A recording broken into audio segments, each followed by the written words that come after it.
to push it down, to not agree with the fact that that had happened, because that seemed like the easiest thing to do, and it seemed like that was going to be my only choice.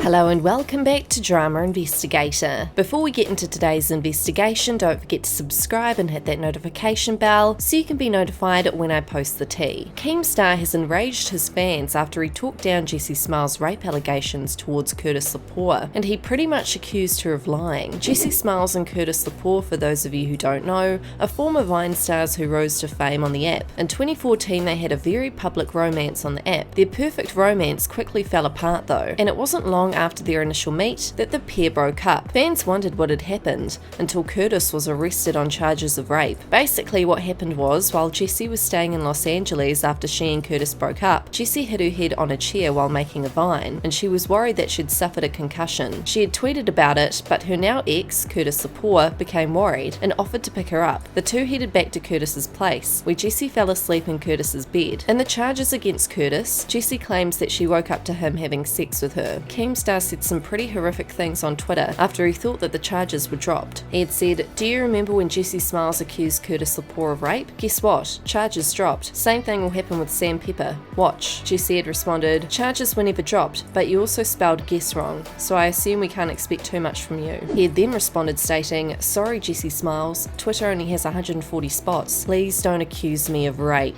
Jessi had responded, "You have handled this situation with such poor taste. You're right, you don't know what happened, but you sure felt like you did all these years when you constantly called me a liar and mocked my accusations. Sorry you hate all these rape cases, by the way. Must be hard on you." Keem had then replied, "You have blocked me, but you respond to my effing tweets. You're such a goddamn weirdo. Jessi Smiles, everyone in this industry tells me what a f***ing liar you are. So again, sorry I don't believe that your boyfriend raped you, but like I said, only you and him know the truth. Also, you are more concerned with me spelling words right than facts about your rape allegations." A fan had replied, "Her story has stayed the same since day one, just like you've been a prick unworthy of having a daughter since day one. Jessi Smiles and her fans constantly bring up my daughter in these rape allegations. My daughter has nothing to do with it. You're all manipulative scumbags. I have a big platform and I'll call every single one of you out for your BS. You act like rape isn't damn serious. I never acted like that. Again, you have tried to manipulate and have been busted. This is why you are not believed. You can't be honest to save your life. As I said, you are all manipulating scumbags. We have a right to an opinion, and when the internet tries to manipulate and shame you into being quiet, speak louder." Keemstar had then tweeted, "I hate cases of rape. In most cases, only two people in the world actually know what happened. Everyone else has to guess. The Jessi Smiles and Curtis story is so hard to believe because they were boyfriend and girlfriend. But the truth is, none of us actually know what happened." A fan replied, "Believe it or not, boyfriends can still rape their girlfriends even if they're in a relationship. Shocking, I know, but I think you can deal with it." Yeah, but that's like me saying, believe it or not, girlfriends can lie about boyfriends raping them. Shocking, I know, but I think you can deal with it. Jessi had made a statement on her Twitter regarding the allegations on the 22nd of December this year, and this was actually following Curtis Lepore's statement he had made on his Twitter a few days prior. He had stated, "To all, this statement is by no means an attempt to discredit or discard anyone's feelings, but merely to tell my side. For too long there has been one narrative to a very complicated and unfortunate situation. It is important that I clear the air for myself, my family and friends and my fans. Sexual assault, abuse and or harassment is something that unfortunately plagues our society and should never be tolerated. It is quite literally one of, if not the most degrading, disgusting and violating actions one human being can do to another. Fortunately, we are living in a time where there are many positive conversations taking place about a human being's right to choose what they do with their body. In 2013, I entered a very public relationship. We started dating. We cared for each other. We made Vine videos together. We were on the internet as a couple. That was real life too. This was a real relationship that did involve consensual sex on many occasions. Our relationship continued over the next month. The week before the incident, my former partner was staying with me at my apartment while visiting from Miami, Florida. During that week, the conversation of the two of us waking each other up with sex came up on two separate occasions. It was stated that this would be a nice way to wake each other up by both of us. A fellow creator and mutual friend of both of ours would later confirm to me that my former partner told him that these conversations took place. Later, this mutual friend would verify this with the district attorney who handled the case. The following week we would break up.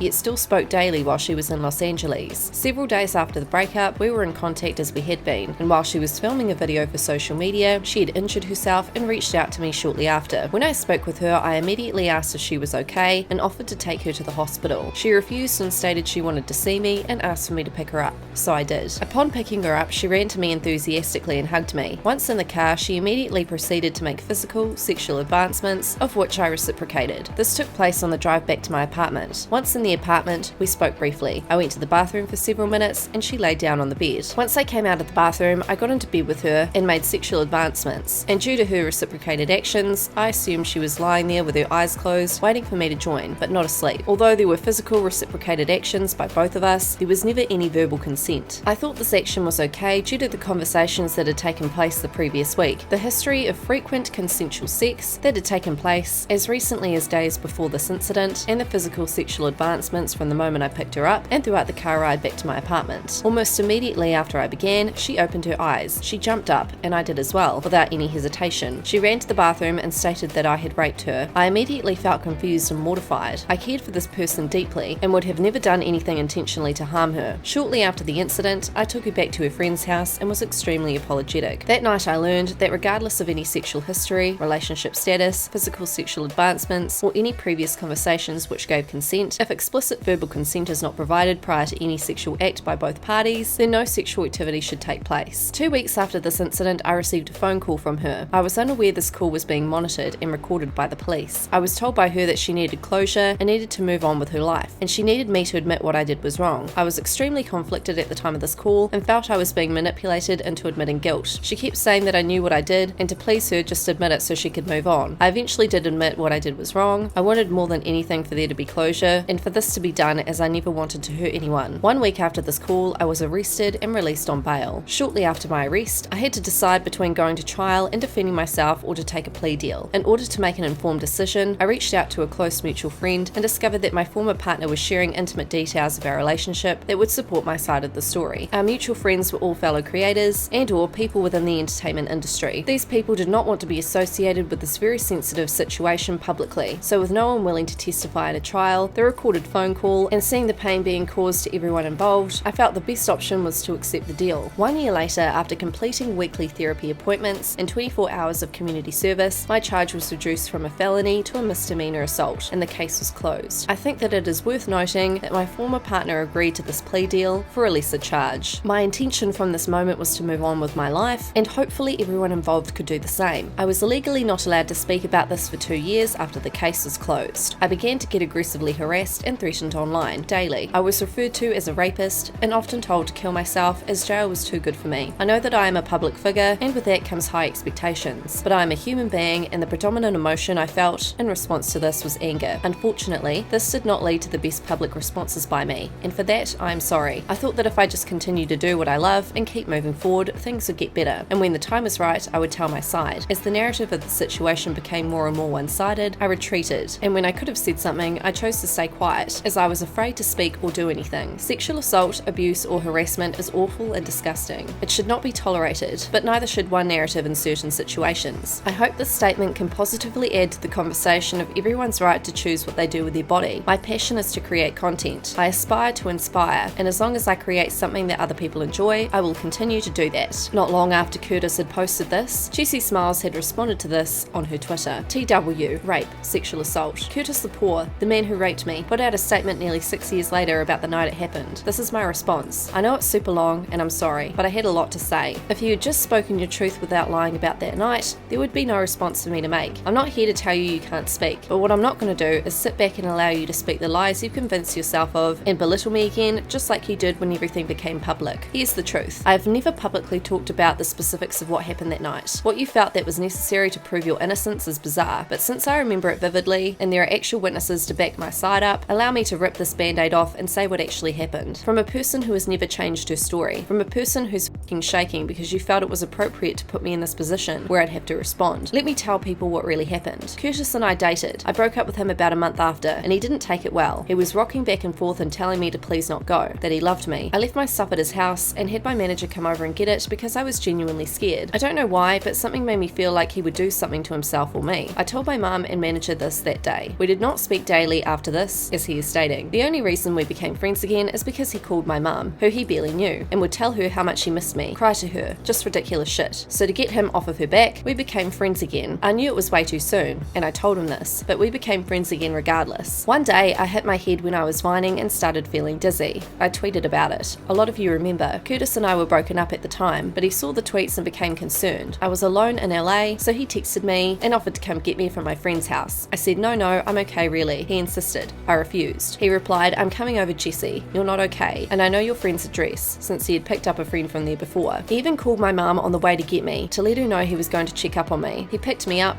I was so loopy and dizzy from hitting my head that he became concerned and spoke with a friend that I'd been staying with. She was out of town. He told her that I wasn't doing well. This friend later offered to testify in court for me, but it wasn't needed since they had a confession. He knew I wasn't myself. He knew I wasn't feeling well. On the way to his house, I asked him if he had brought a couch for his new house yet. He had said no, and asked why I was asking, and I said I wanted to sleep on it, so that he knew I wasn't interested in sleeping next to him. He told me, you shouldn't be sleeping anyway with a concussion. We got to his house. I was so tired, so I made a beeline for his bed. He had a bunch of stuff on it, so I pushed it to the side and jumped on. I started closing my eyes, but when I did, I started feeling so dizzy. I told him I feel sick. He was comforting me. Those are the last words I said to him, an exact quote, before I woke up to him having sex with me. Unprotected, unprovoked, full-on sex with a person who he was supposed to be looking out for. A person who was asleep and sick. A person that didn't have the chance to say no. What are your thoughts on all this and Keemstar's response on Twitter? Let me know in the comments. That's all for this investigation. Don't forget to subscribe, hit that notification bell. My social media will be linked down below, and I'll see you guys in our next investigation.